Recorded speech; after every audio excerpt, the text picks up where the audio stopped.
Hello, it's Alpha here, and we are back with an update on the Homestead crafting guide. Today we will quickly go through the Homestead level 8 crafting, and I will show best decks for all of the crafting recipes, and then I will also give a couple ideas about what items you should be maybe crafting if you want to be as effective as possible. Let's get started with the forge recipes. So once you reach the Homestead level 8, first you should upgrade all of your production buildings, like the buildings that produce wood, etc. But after you've done that, you can go ahead and upgrade your forge to level 8, because this will unlock new powerful card called Multiforge. And this card is really powerful card, and you are pretty much going to be using it on all of your crafts at level 8 at least. If you already don't have your Forge Expert card upgraded to level 3, you should be able to do it easily once you reach the level 8, so go ahead and upgrade that as well. Over the time when you are crafting all of these recipes, you will slowly also be able to unlock your Charge card to level 2, but there is like no big rush to try to get it done, because even without it, your crafting is going to be very good at level 8. So these are all of the possible recipes that you can craft. So as we can see, pretty much every one of these use Forge Expert and the Multiforge one, and then as the last card you use the Charge, and you can use it even at level 1, but then obviously once you get it upgraded at some point to level 2, it will be even better. Technically the best two items to craft are the Chill Guard Armor and the Stone Armor, and these two have really high chance of getting 4-star results. The Chill Guard Armor should have something like 90% chance to get the 4-star result. And actually, out of all of these recipes from like Forge, Kitchen and the Alchemy, these two are technically like the best ones to craft in terms of like resources used and wish points gained. Yeah, so then we can quickly talk about the Alchemy workshop. Now, the Alchemy workshop is in a weird place. I don't exactly understand why it is done in this way, but the thing is currently that most of these things that you can craft in the Alchemy workshop, there is like no way. There is no deck to craft it other than like 0-star.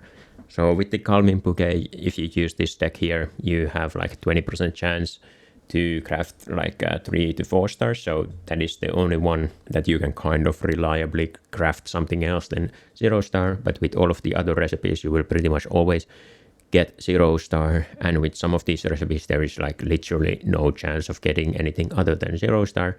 So right now, if you want to be like effective with your resources, I would probably not craft anything from the Alchemy workshop, because in terms of like how many wish points they give you, it's not the best use of your resources.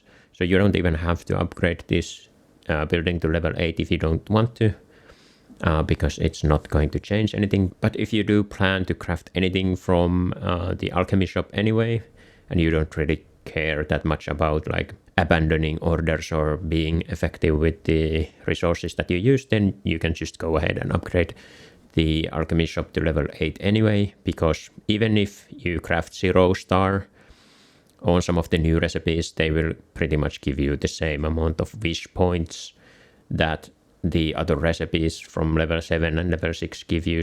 And then lastly we have the Kitchen, and you can go ahead and upgrade Kitchen to level 8. If you don't already have your heat control upgraded to level 4 at this point, then go ahead and try to get that done, and then slow cook to level 2 if that's not already upgraded.